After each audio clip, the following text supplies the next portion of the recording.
Okay, so what I read was, oh my god, look at the left side. Okay, Oh my gosh. I gotta tell you, this is the room that you want to be in. So what the fuck? What? Don't scare me. You see something? No, I didn't, but it just scared me. Okay, okay. Are you good for isolation? No, please. I hear voices coming from the right side, male voices coming from the right side. I hear nothing.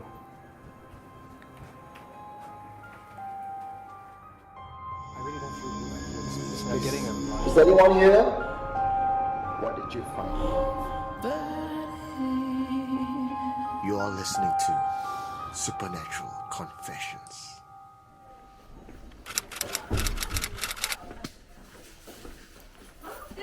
Yeah.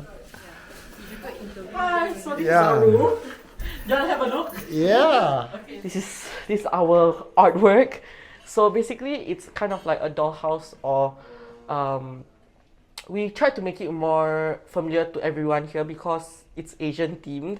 So it's Asian dolls and all the rituals here, and you can see there's like talisman over here. So maybe we can start off over there. So this is AI generated, and basically her story is she was being exploited, and she kind of escaped that through suicide, and she has a doll that is related to her, that her and her family kind of passed down. This is where we start off. So you can see these frames. She goes from not smiling to, it's like the Mona Lisa, you know, to a little grin, to, this one is the creepiest, I feel. It's very unnatural. That is, I think that was the scary part of it. Usually our experience, the light will be off, and then we have like a red light over there that will be on. And then, that is the main character, but usually this room will be locked. And you can just see from outside. June, can you help close so he can see what it looks like? So this room will be locked, and people are just gonna have a view from the outside. So the story is the priest tried to scare away the ghosts. This is our team leader. She's our team leader. Her name is also Shah. And this is our main character, is the ghost. And this is our offering kind of place. You can see the picture of her smiling. And she died where you were standing, behind you. She died there. Oh, there's a head in the bottom. Yeah, a head. Usually we have the red light on, and the light will be off. All the talismans here are hand sprayed. So we cut a stencil out, and we cut every single paper to the exact shape, and we just spray painted all of this. So it's not printed, it's not anything, it's all handmade, and this is from cardboard. Just have a walk through all this until the end there. You might find her staring at you as well. She's everywhere. Yeah, she's there. You know, she's everywhere. And it was actually the scariest unit, like the one that was given to us. The organizer was like, this is the scariest unit, you know. And when we first walked in, of course, we were kind of scared. So you can definitely feel when it's like really dark and it's just empty, because this wasn't here. Like this whole decoration obviously wasn't here back then. It was just full on empty. And yeah, very proud of what we did. Thank you. Thank Awesome. you. Thank you for asking. Bye, everyone. What kind of energy and entity would an installation like this attract? And especially since this place was left abandoned since Halloween 2023. It's also a place devoid of sunlight and terrible feng shui. We set up our camera and EMF meter, hoping to capture some action to pop Gareth's supernatural cherry. So if I get a spike from... Dude, what happened? You screamed and I screamed and I... Okay. Let's watch this scene again on replay. The EMF device was placed near the doll and remained in place until I got closer to the altar. Then it tumbled over and we screamed like little girls. Was it the wind movement made by my hand, or is it the angry spirit of the doll? Now with the close-up and slow-mo, if you look closely at the movement of the box, it's quite likely my hand brushed against it, causing the domino effect. Mystery solved. 对不起，我们不要喊，可是对不起，我们一下子就要出去，OK？我们对不起。The best thing about paranormal investigation is that the ghost usually will go for the ones that scared the most. So he's a higher risk than me. Do you want to give it a try? Me? Yeah, you want to stand here? Then You what might do I, have better what, chance. what do I say? Just talk to them like you would a friend. Okay. I don't mean any disrespect. We're just here to visit.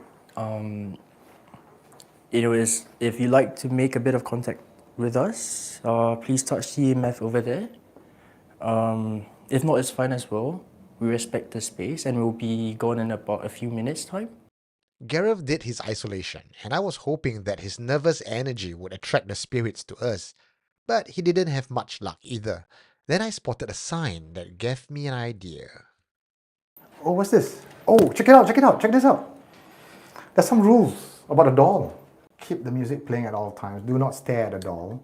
Do not shine a flashlight at the doll. This is no. Do not touch any of the testament if you're feeling unwell. Oh man. Okay, you know what? Rule is do not stare at the doll, do not flashlight. So we're breaking all the rules. Let's see if we get something out of it. He is not me. Okay, it's Eugene. Okay. Oh, The thing is moving, right? I did not see that. Can any viewers confirm this? The thing is, it's moving. It is. Oh, that's what I saw actually at It's first. moving. The headgear is moving. But only one of the headgear is moving. Okay, no EMF, but there's movement. Could it be because I'm talking and the wind is... Okay, I have fucking read, guys.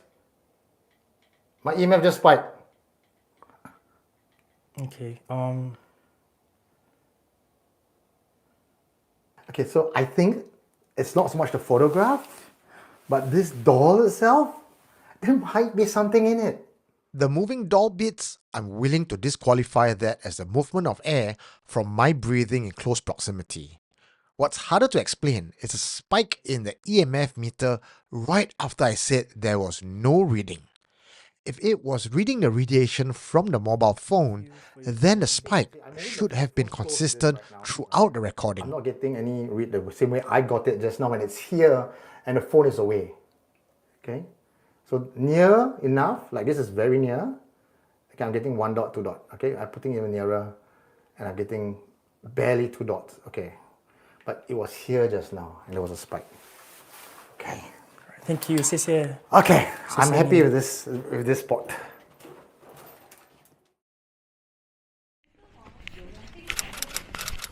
My next interviewee is the man responsible for the props and backdrop for some of the scare rooms for the Rest in Peace Center Halloween event. The first room he wanted to show me was the TCM room, where there were reports of sightings of child ghosts. I wanted to know if Leonard experienced anything similar while working on the set. This was my other project. This was my other biggest room in this project. So what we did was I did alter the lights so it looks as creepy as possible. I did all these paintings on the wall done by me. This unit used to house a clinic back when Peace Center was still in operation, and Leonard has made good use of the leftover junk as part of his set. And today the activity was quite intense in that room.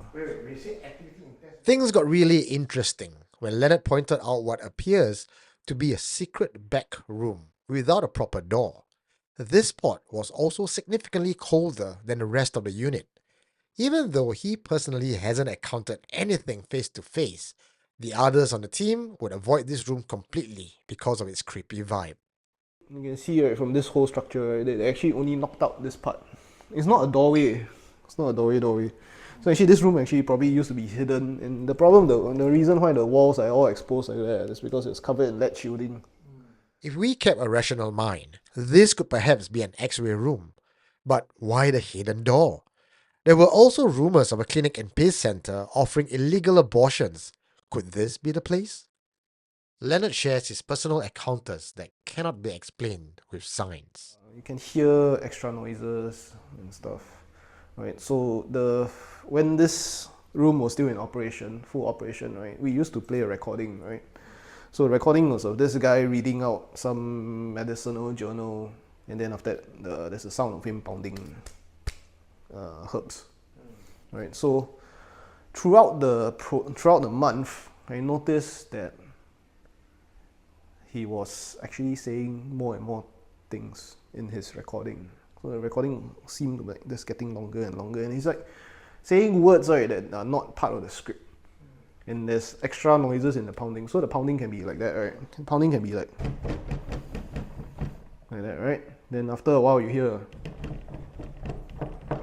extra inside the pound, within the noise itself, right? It actually ties into a lot of paranormal theory, which is you need to give them energy to express themselves. So the sound was one of the mediums, I guess.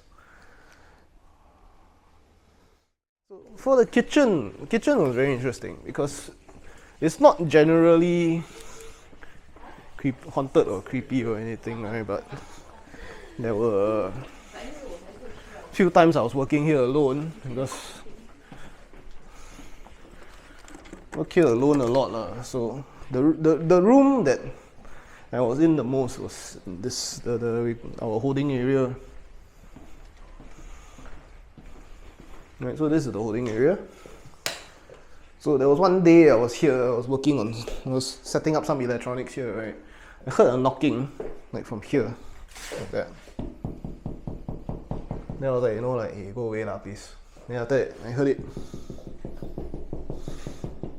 going down the wall, and then very soon I was like down here doing things, and I heard the thing like, I was like, okay, I go and have time to go and have a beer already. So that was this one. I was the only person on this level.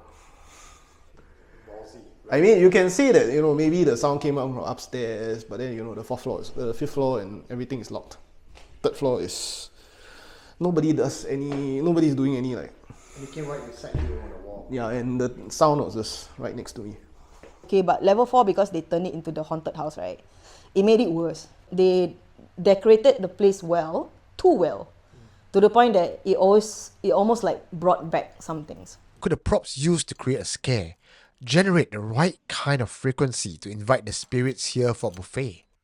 Some might also have taken residence in these figurines, and I wouldn't be surprised that some of these objects could move on their own when no one's watching. The very first few days we were setting up the TCM room, right, there was a lot of feeling, something like, it's not like feeling someone's touching you or wind, right? It's more like, static electricity passing by your neck. It's not cold or not anything, but I can feel it, like, I feel it like that until I got pissed off, then I just shouted it, let it fuck off. Right, then it stopped. Then it started manifesting itself in other forms. Then you're like, okay, never mind. Outside, nothing. Outside Peace Center, no experiences. Outside of Peace Center, personal experiences, a lot. A lot. Okay, let's hear that. A lot. You go somewhere? You find somewhere to sit down. Yeah. I can tell you along the way. Okay, I used to be in the provost camp. Is anyone here? What did you find? You are listening to Supernatural Confessions.